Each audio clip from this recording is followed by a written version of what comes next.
함께 읽으신 요한복음 20장 1절에서 10절 말씀을 중심으로 예수님의 기적과 능력 20번째 시간으로 죽은 자 가운데서 다시 살아나심을 통하여 라는 제목의 말씀으로 잠시 은혜를 나누려고 합니다.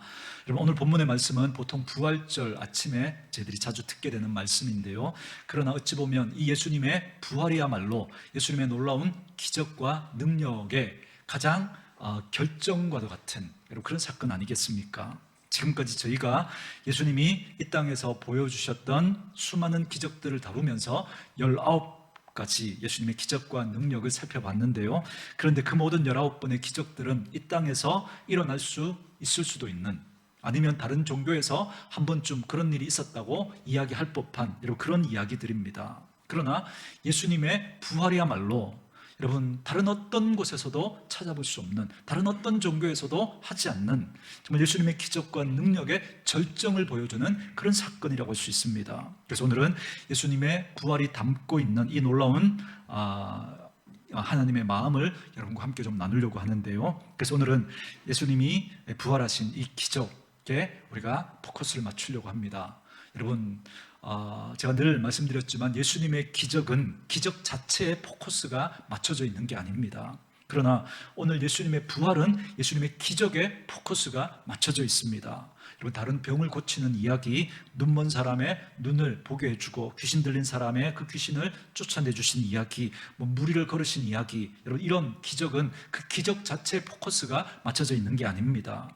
그러니 이제부터 우리들은 눈먼 사람은 기도해서, 그죠? 그 눈을 보게 해주고, 아픈 사람은 병원에 가지 말고 기도해서 낫고, 그래서 바다를 건널 때는 또 믿음으로 그렇게 걸어서 건너고, 그걸 우리에게 알려주시려고 그 기적을 보여주신 게 아니라는 거죠. 이 기적을 통해서 그 사람과 예수님과의 관계 속에서 그가 보였던 믿음, 또 그리고 그 속에서 또 하나님이 우리에게 알려주시려고 하시는 하나님의 마음이 있는 거예요. 그래서 하나님의 백성들은 이 땅을 살아갈 때 어떤 믿음으로, 그리고 어떤 마음으로 이 땅을 살아가야 하는지를 우리에게 알려주시는데 여러분, 포커스가 있습니다. 그래서 여러분, 예수님이 행하신 기적은 미라클, 영어로 미라클이라고 그러죠. 미라클이라기보다는 사인이라는 표현이 더 맞을 수 있습니다. 이게 포커스가 아니고 이걸 통해서 주님이 알려주시려고 하시는 하나님의 마음이 있는 거죠. 예수님이 누구신지, 또 그리고 하나님이 또 알려주시려고 하시는 그 마음은 무엇인지를 보여주시는 거죠. 그래서 예수님의 기적은 미라클보다는 사인으로 이해하는 게 좋겠습니다. 근데 예수님의 부활은 좀 다릅니다. 예수님의 부활은 저와 여러분들의 부활이 되어야 합니다. 예수님께서 부활하심을 통해서 저와 여러분들에게 어떤 교훈을 주시려고 하시는 게 아니에요. 예수님이 죽음을 이기시고 부활하심으로 잠자는 자들의 첫 열매가 되어주신 것처럼 저희들도 죄 때문에 죽을 수 있겠지만, 그러나 그 죽음이 끝이 아니고 우리도 예수님처럼 부활하게 될 것입니다. 그래서 오늘 이 예수님의 부활은 매우 중요합니다. 그런데 그 예수님의 부활을 처음 만났던, 처음 목격했던 세 사람의 이야기가 오늘 본문에 나오는데요, 그들도 저와 여러분들이 예수님의 부활을 대하면서 범하기 쉬운 그 실수를 그들이 그대로 범하고 있는 걸 볼 수 있습니다. 그래서 오늘은 그들의 이런 모습을 살펴보면서 오늘 우리들은 예수님의 부활을 어떻게 생각하고 있는지, 어떻게 대하고 있는지 점검하면서, 그리고 그 부활을 통해 말씀해 주시려고 하시는 하나님의 마음까지 우리가 한번 같이 살펴보려고 합니다. 내용을 요약하면 이렇습니다. 안식 후 첫날이니까 지금 저희들이 예배드리는 이 주일날이죠. 주일날 이른 아침에 새벽에 막달라 마리아라고 하는 한 여인이 예수님의 무덤에 찾아갑니다. 여러분, 부활을 기대하며 찾아간 게 아닙니다. 너무나 사랑했던 예수님이 죽었으니까, 그러니까 예수님의 그 장례를 잘 치러드리기 위해서 유대인의 그 장례 풍습에 따라 시신의 향품도 발라드리고 그렇게 하거든요. 그래서 예수님의 장례를 잘 치러드리려고 간 거죠. 그런데 보니까 예수님이 그 무덤에 안 계신 거예요. 그래서 너무 놀라서 예수님의 제자에게 달려가 그 사실을 알려주게 되는데, 베드로와 요한에게 먼저 그 사실을 알려줍니다. 그래서 이 베드로와 요한이 이 소식을 듣고는 한 걸음에 그 무덤으로 뛰어옵니다. 그래서 무덤에 와서 보니까 예수님이 정말 계시지 않는 거예요. 여러분, 이게 오늘 저와 여러분들이 다루게 될 본문인데요. 여러분, 8절, 9절, 10절에 아주 특이한 말씀이 기록되어 있습니다. 이 본문을 여러분과 함께 먼저 읽고 말씀 계속 이어가도록 하겠습니다. 8절, 9절, 10절 같이 한번 읽을까요? 읽습니다. 시작. 그때야 무덤에 먼저 갔던 그 다른 제자도 들어가 보고 믿더라. 그들은 성경에 그가 죽은 자 가운데서 다시 살아나야 하리라 하신 말씀을 아직 알지 못하더라. 이에 두 제자가 자기들의 집으로 돌아가니라. 아멘. 자, 8절, 9절, 10절에 보면 이제 그 빈 무덤을 발견한 제자들이 어떤 행동을 하고 있는지, 그리고 그들의 상태가 어떠한지를 알려주는 표현들이 나옵니다. 8절에 보면 이렇게 말하죠. 들어가 보고 믿더라, 이렇게 말합니다. 보고 믿었다라는 표현이 나오고요. 또 9절 말씀 끝부분에 보니까 이런 말씀이 나오죠. 하신 말씀을 아직 알지 못하더라. 그리고 10절에는 그들이 자기 집으로 돌아갔다, 이런 표현이 나옵니다. 저는 이 8절, 9절, 10절 말씀 속에 정말 이들이 보였던 그 상태가 여러분, 오늘 예수님의 부활을 대하는 저와 여러분의 모습과 비슷하다, 이 생각을 합니다. 그러니까 이 8절, 9절, 10절 속에 부활을 대하는 저와 여러분들의 모습이 여러분 담겨져 있는 거예요. 그래서 어찌 보면 이 말씀 속에는 예수님의 부활을 대하는 저와 여러분들의 모습을 바꾸고 싶어 하시는 하나님의 마음이 담겨져 있다라고 할 수 있습니다. 그래서 오늘은 이 말씀을 저희들이 함께 나눌 텐데요. 여러분, 오늘도 많은 사람들이 예수님의 부활에 대해서 한 번쯤은 다 들어봤습니다. 예수 안 믿는 사람들도 마찬가지죠. 여러분, 부활절이 되면 여러분 매스컴에서도, 그죠? TV 뉴스에서도 오늘 부활절 주일에 성당에서 또 교회에서 이렇게 예수님의 부활을 축하하면서 예배를 드렸다, 미사를 드렸다, 그런 여러 기사들을 나옵니다. 여러분, 그래서 믿지 않는 사람들도 예수님의 부활은 다 한 번쯤 들어봤습니다. 그러나 그들은 예수님의 부활을 어떻게 생각하느냐면 성경 속에 나오는 에피소드 정도로 그렇게 여기는 거죠. 그런데 문제는 세상 사람들은 그렇게 생각할 수 있겠지만, 그러나 예수 믿는다고 하는 우리 그리스도인들 중에도 여러분, 그렇게 예수님의 부활을 생각하는, 가볍게 여기고 넘어가는 그런 분들이 있다는 겁니다. 여러분, 여기 8절에 보면 이들이 믿은 것 같죠, 그죠? 근데 이들이 과연 뭘 믿었을까라고 하는 것입니다. 이 부분 한번 살펴봐야 합니다. 그리고 두 번째로는 그들이 아직 알지 못했다라는 겁니다. 그러니까 예수님이 부활하신 걸 보고도 그것이 무엇을 이야기하는지 그들은 깨닫지 못했다는 거예요. 그리고 세 번째로는 그들이 어떤 태도를 보이느냐면 다시 집으로 그냥 돌아가 버리고 만 거예요. 그냥 아무 일도 없었던 것처럼. 그래서 이 세 가지 상황을 저와 여러분들이 좀 더 깊게 살펴보면서 오늘 우리들의 모습을 한번 돌아보기를 원합니다. 먼저 8절 말씀인데요. 우리 8절을 다시 같이 한번 읽어볼까요? 읽습니다. 시작.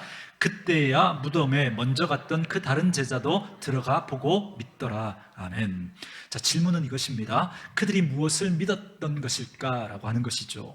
여러분, 예수님이 부활하신 것을 믿었나요? 아니면 무덤이 비어 있다는 걸 믿었나요? 그렇죠. 그들은 지금 부활을 믿은 게 아니라 무덤이 비어 있다라는 걸 믿은 거죠. 여러분, 이거는 같은 얘기 같지만 전혀 다른 이야기입니다.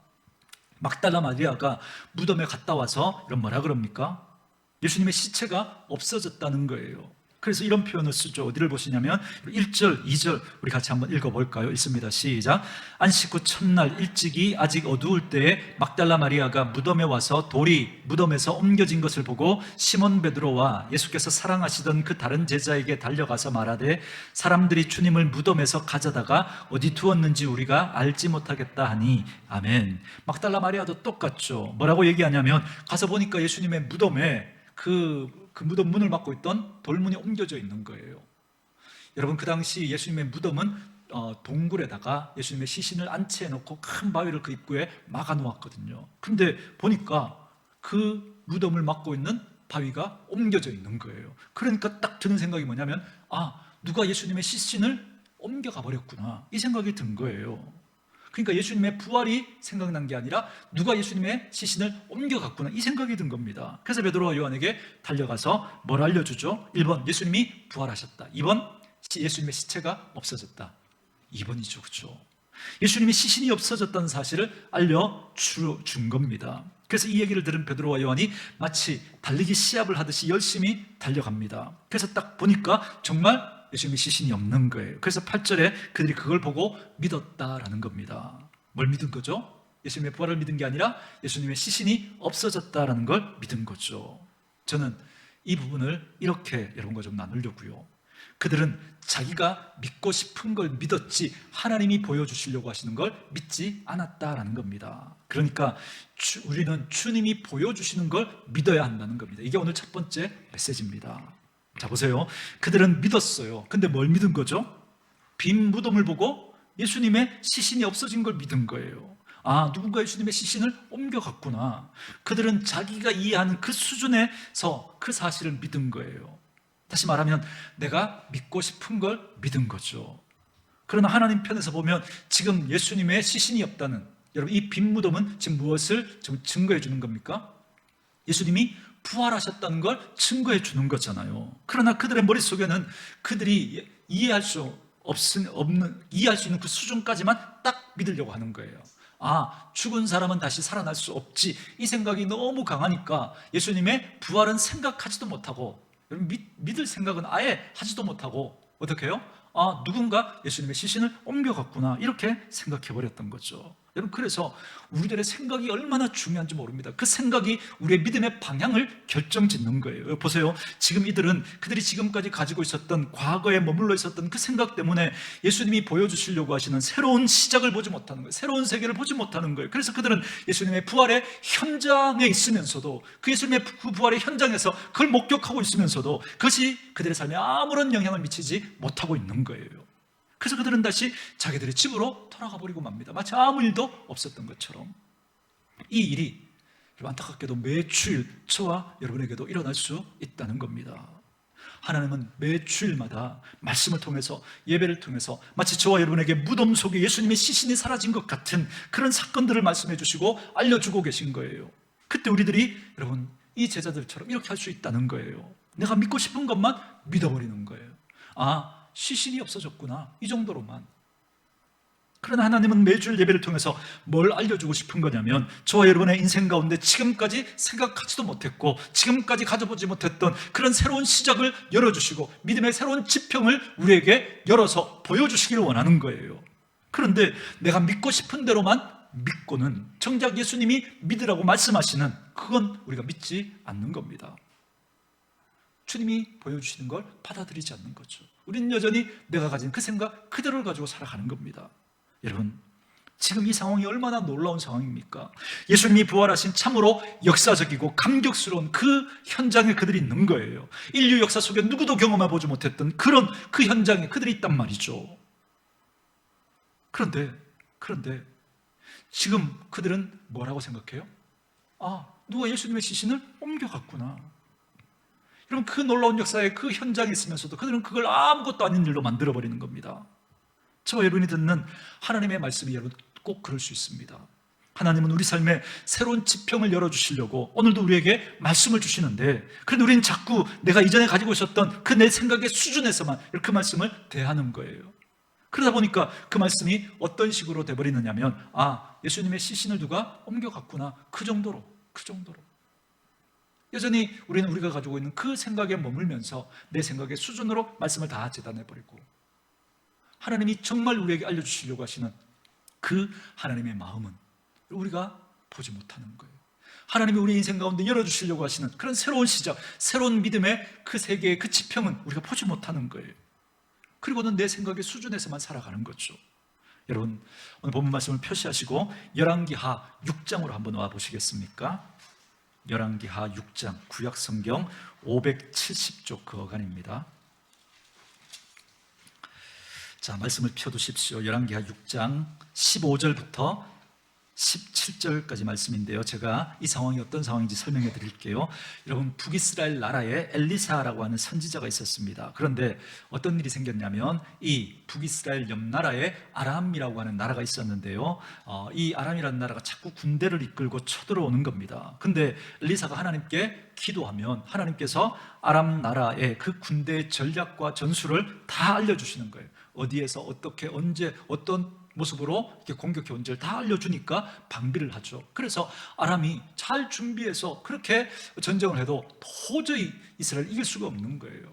병력의 숫도 훨씬 많고요, 무기도 훨씬 좋고요, 뭐 정말 기가 막힌 전략을 세워가지고 그렇게 가는데도 판판이 전쟁에서 지는 겁니다. 도대체 어떻게 이런 일이 있을 수 있는가라고 그렇게 생각하고 알아봤더니, 여러분, 이스라엘에 엘리사라고 하는 선지자가 있어서 다 알려줘서 그렇게 됐다라는 걸 알게 된 겁니다. 그래서 이스라엘을 이기려면 이 엘리사부터 잡아야 되겠구나라고 생각하고, 엘리사가 살고 있는 도단이라고 하는 성에 군대를 이끌고, 그죠? 이렇게 진을 치고 그 성을 포위하고 지금 있는 상황입니다. 자, 우리 15절부터 17절까지 같이 한번 읽겠습니다. 시작. 하나님의 사람의 사환이 일찍이 일어나서 나가보니 군사와 말과 병거가 성읍을 에워쌌는지라. 그의 사환이 엘리사에게 말하되 내 주여, 우리가 어찌하리이까 하니, 대답하되 두려워하지 말라. 우리와 함께한 자가 그들과 함께한 자보다 많으니라 하고 기도하여 이르되 여호와여, 원하건대 그의 눈을 열어서 보게 하옵소서 하니, 여호와께서 그 청년의 눈을 여심해 그가 보니 불말과 불병거가 산에 가득하여 엘리사를 둘렀더라. 아멘. 아람의 군대가 엘리사를 잡으려고 엄청난 군대를 끌고 와서 도단성을 꽁꽁 포위하고 있는 겁니다.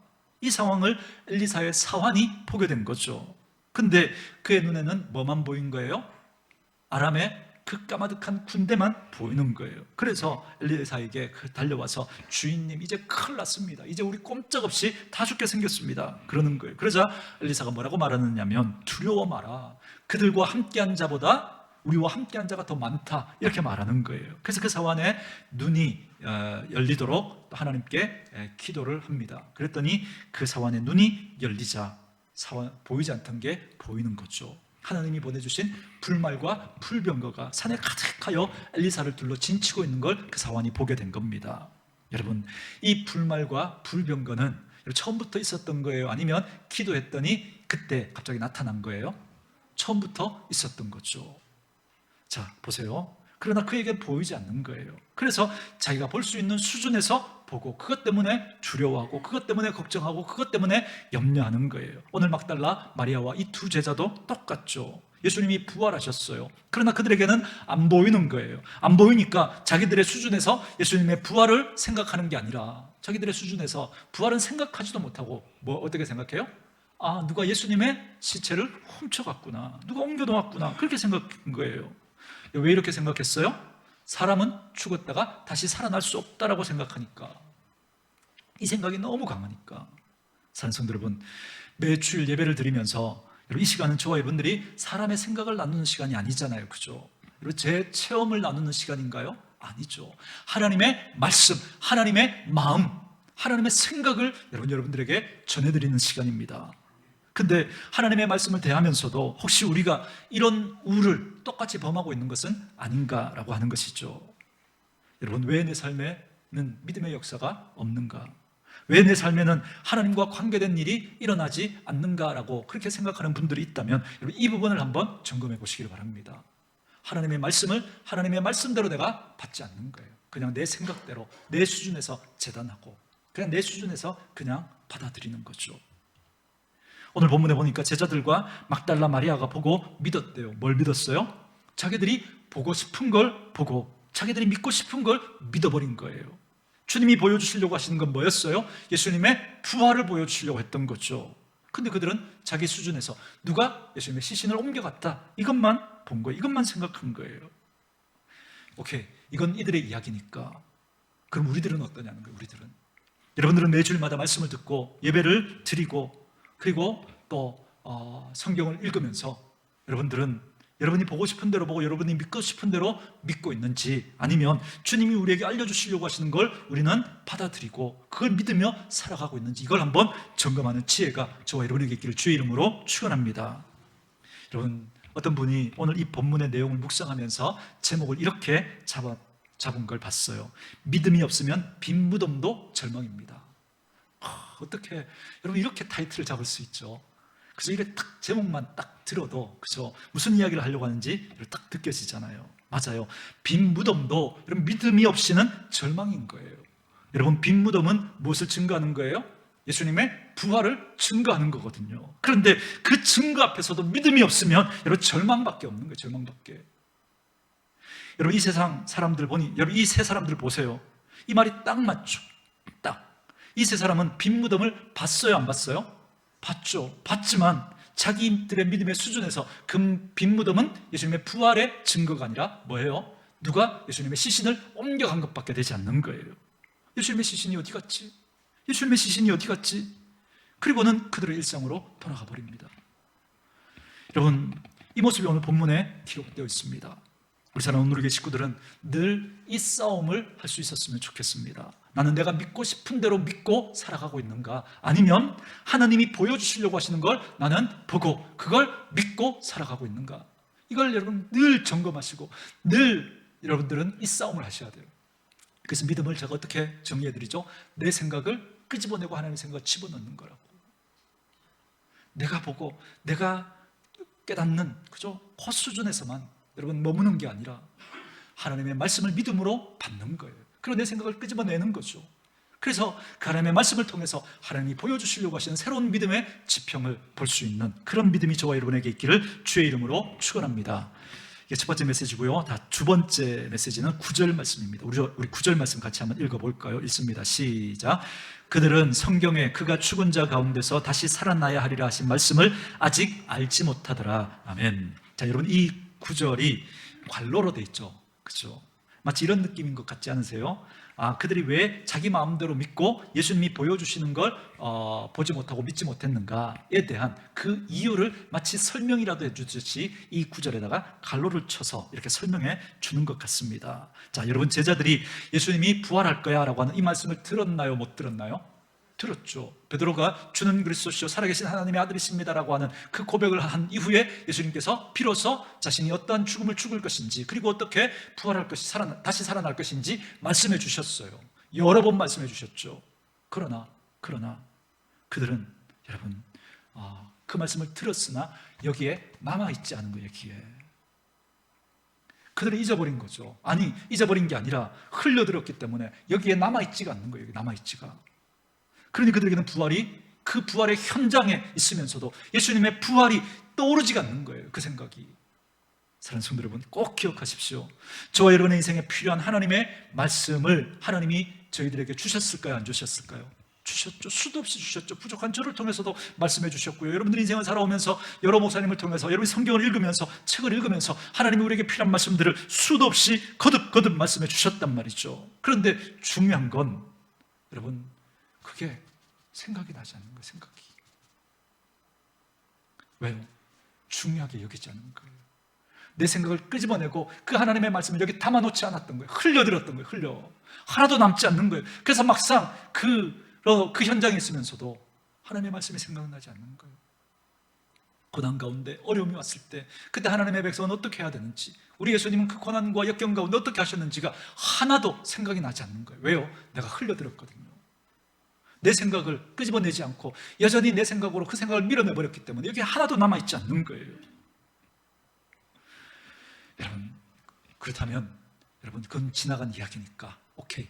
그럼 앞으로 이제부터라도 저와 여러분에게 하나님이 말씀을 던져주실 때 하나님의 백성으로 우리가 어떻게 이 땅을 살아가야 하는지, 그리고 또 하나님의 마음은 무엇인지를 알려주실 때 이제부터 저와 여러분들이 어찌해야 될지를 결정하셔야 합니다. 저는 저와 여러분들이 그 하나님의 말씀 앞에 내 생각을 끄집어내고 하나님의 말씀을 붙들고 순종하는 분들 될 수 있기를 주의 이름으로 축원합니다.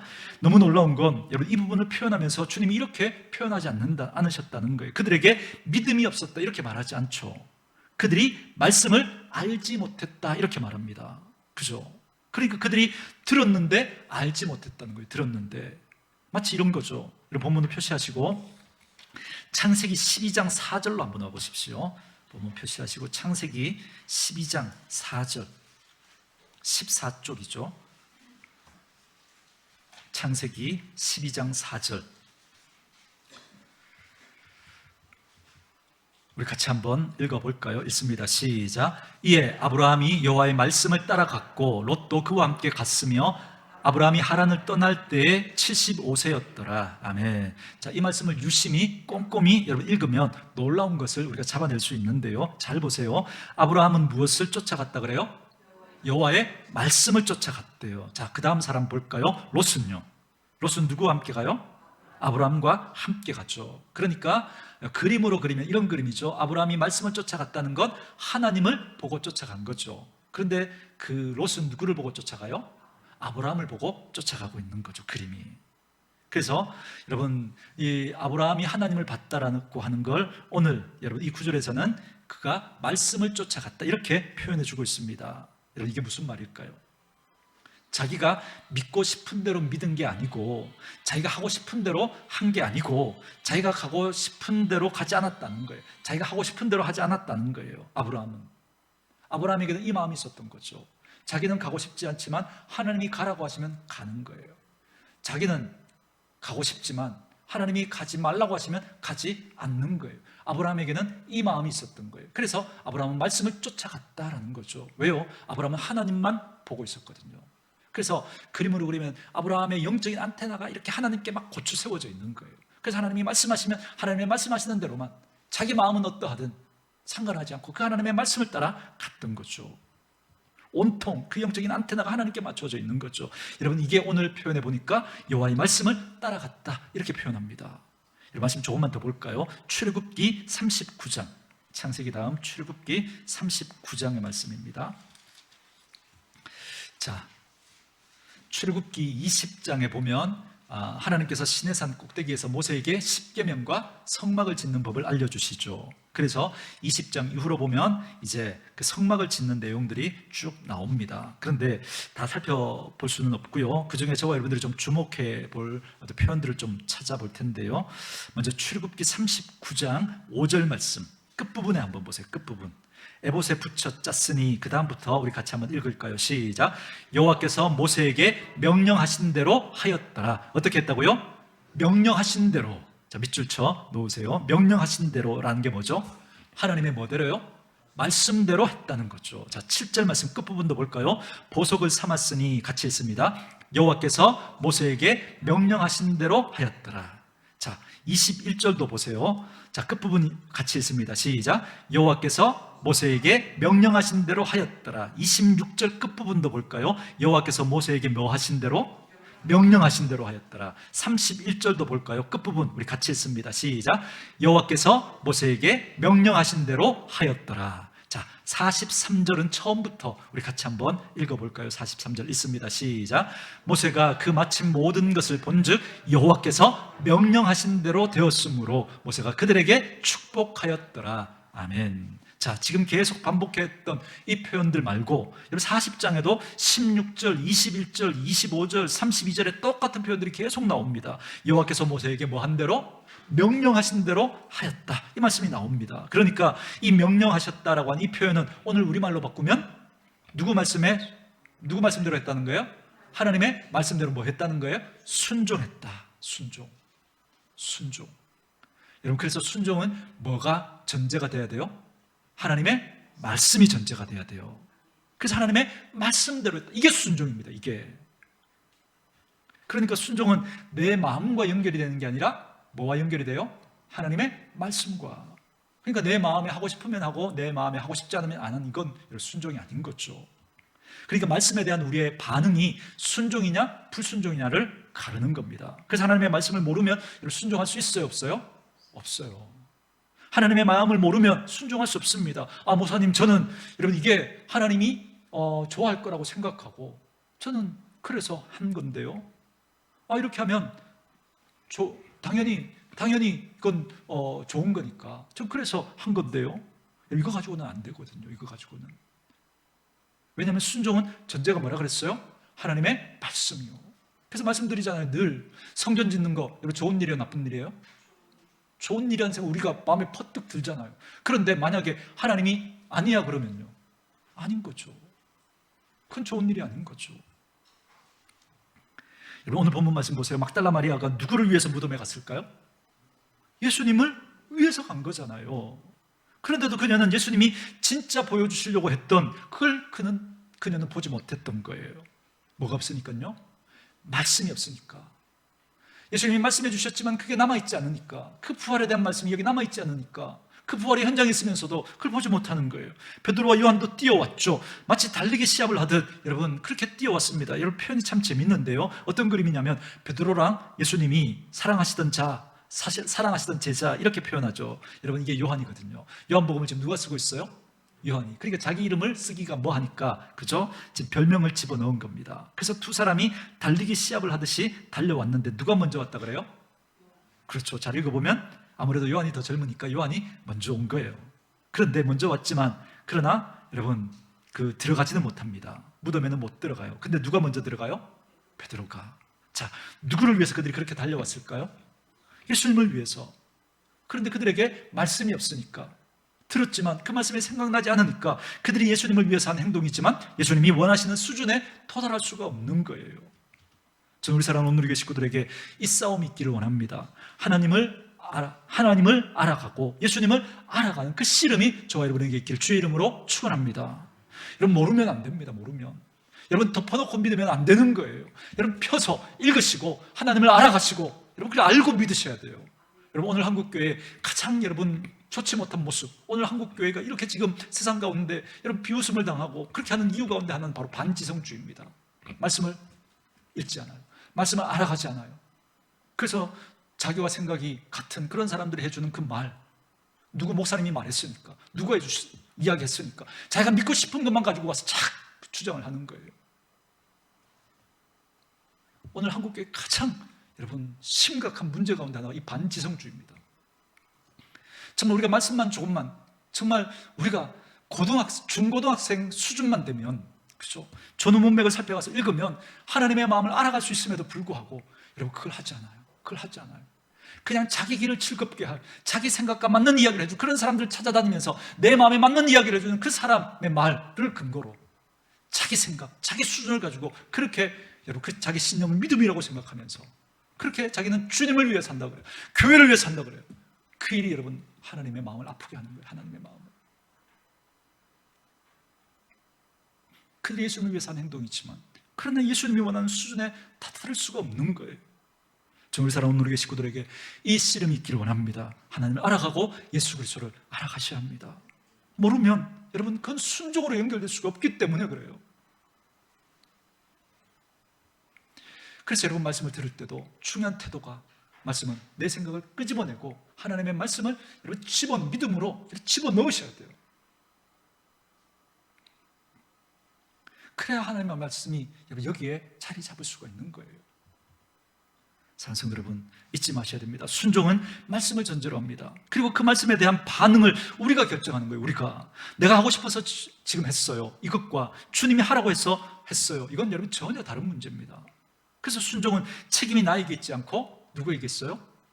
하나님에게 있어요. 왜요? 하나님이 하라고 해서 했으니까. 여러분 그림을 한번 잘 그려보세요. 순종은 여러분 책임이 나에게 있지 않습니다. 왜요? 하나님이 하라고 했으니까. 그러나 불순종은요? 하나님이 하라고 하셨는데 누가 안 한 거예요? 내가 안 한 거죠. 여러분 책임이 누구에게 있어요? 나에게 있는 거예요. 나에게. 여러분 그래서 우리가 하나님의 말씀에 따라 나는 하고 싶지 않았어요. 나는 가고 싶지 않았어요. 그런데 하나님이 그렇게 말씀하시니까 했어요. 여러분 그 사람의 인생을 누가 책임져요? 하나님이 책임지십니다.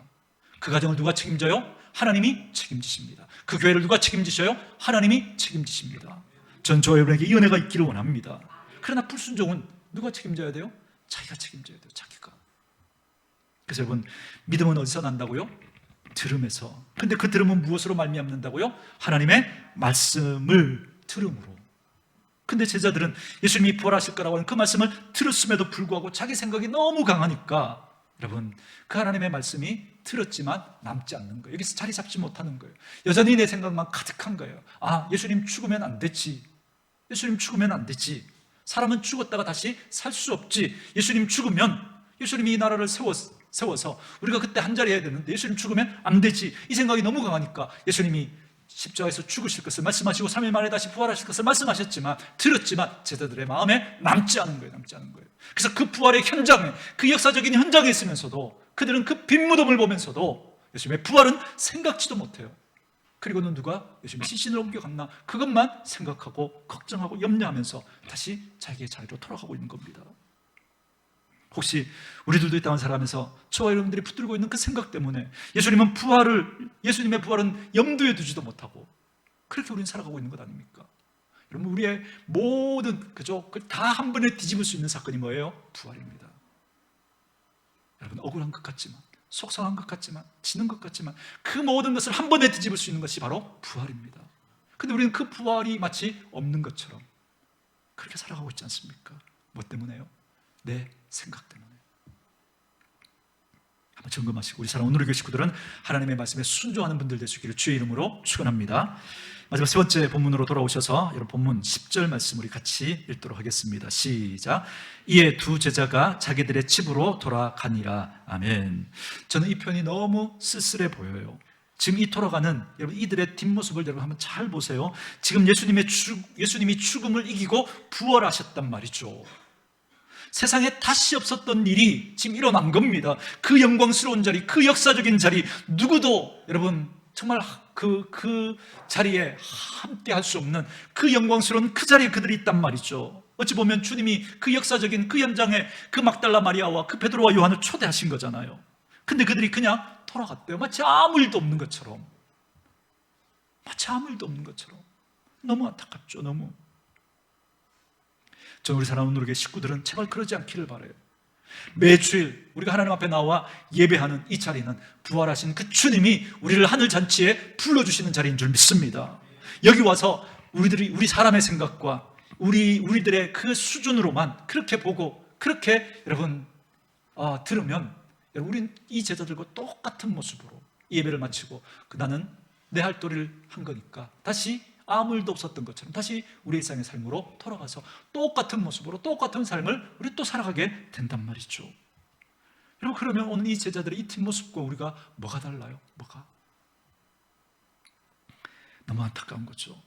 기독교 역사 가운데 가장 영광스러운 그 부활의 현장에 그들이 있었음에도 불구하고 아무런 감격도 없이, 아무런 변화도 없이, 아무런 결단도 없이, 아무런 헌신도 없이 그냥 돌아가 버린 거예요. 아무 일도 없었던 것처럼. 여러분, 아마 이들이 돌아가면서 여러분 이런 생각하지 않았을까요? 도대체 예수님의 시신을 누가 옮겨갔지? 어디로 옮겨갔지? 그리고 이 문제를 도대체 어떻게 수습하지? 수많은 물음들만 가지고 돌아가지 않았겠습니까?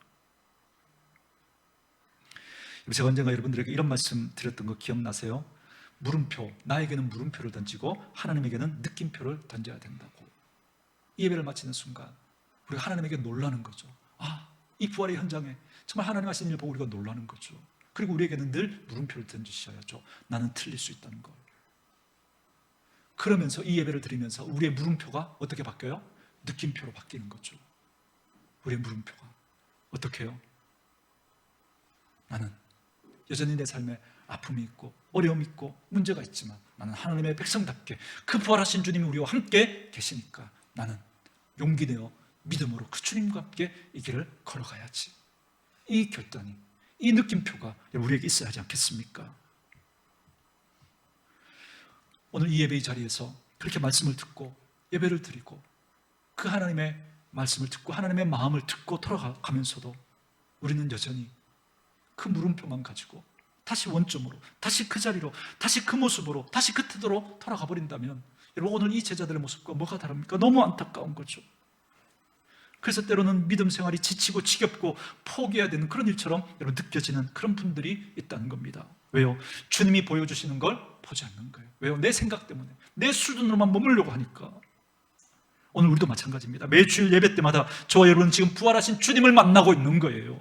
그런데 그 주님을 우리가 만나지 못한다면, 그 주님을 보지 못한다면 우리는 매번 다람쥐 쳇바퀴 도는 것처럼 내 감정도, 내 인격도, 내 수준도 다시 그 자리로 돌아가 버리는 거예요. 예배 드렸지만 또 그 자리로, 그 모습으로. 그러나 여러분, 믿음은 새로운 시작입니다. 믿음은 주님과 함께 똑같은 상황을 살아가지만 그러나 그 주님과 함께 우리는 새 삶을 살아가는 거예요. 여러분, 이 일이 매 주일 예배 때마다 일어나야 돼요. 이 일이 말씀을 들을 때마다 우리 가운데 일어나야 되는 거죠. 여러분, 그래서 그 절정이 부활이거든요. 부활. 죽음 이후에 새로운 시작이 있음을 우리에게 말씀해 주시는 것이 바로 예수님의 부활을 통해서 우리가 죽는다고 그것이 끝이 아니라는 거예요. 죽음 이후에 새로운 세계가 있음을 하나님이 우리에게 알려주시는 거거든요. 그런데 우리는 마치 부활이 없는 것처럼 세상 사람들과 똑같이 생각하니까 잡지 못하는 거예요. 기다리지 못하는 거예요. 두려운 거예요. 똑같이 낙심하고 똑같이 절망하는 거죠.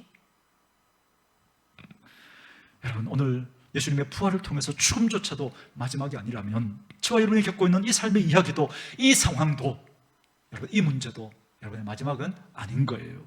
믿을 수 있기를 주의 이름으로 축원합니다. 그래서 다시 용기를 내시고 새로운 시작을 주시는 그 주님과 함께 눈물이 나지만, 한숨이 나지만, 안타까움이 있지만 죽음조차 이겨내시고 새로운 시작을 우리에게 열어주시는 그 주님과 함께, 그 주님 손 붙들고 우리가 믿음으로 걸어갈 때 하나님 우리 인생 가운데 새로운 페이지를 써내려 가시고 새로운 믿음의 지평을 열어가실 줄 믿습니다. 저는 저와 여러분의 인생 가운데, 여러분의 가정 가운데, 우리 교회 가운데 이 주님의 역사가 있기를 주의 이름으로 축원합니다. 그래서 여러분, 똑같은 모습으로 돌아가는 게 아니라 오늘 이 예배를 마치고 저 문을 여러분 열고 나아갈 때는 그 주님과 함께, 그 부활하신 주님과 함께 더 큰 은혜와 더 큰 힘과 더 큰 능력으로 새로워진 우리의 모습을 가지고 다시 삶의 자리로 돌아가서 그곳에서 주님의 새로운 시작을 경험하며 살아가는 저와 여러분 되어줄 수 있기를 주님의 이름으로 축원합니다.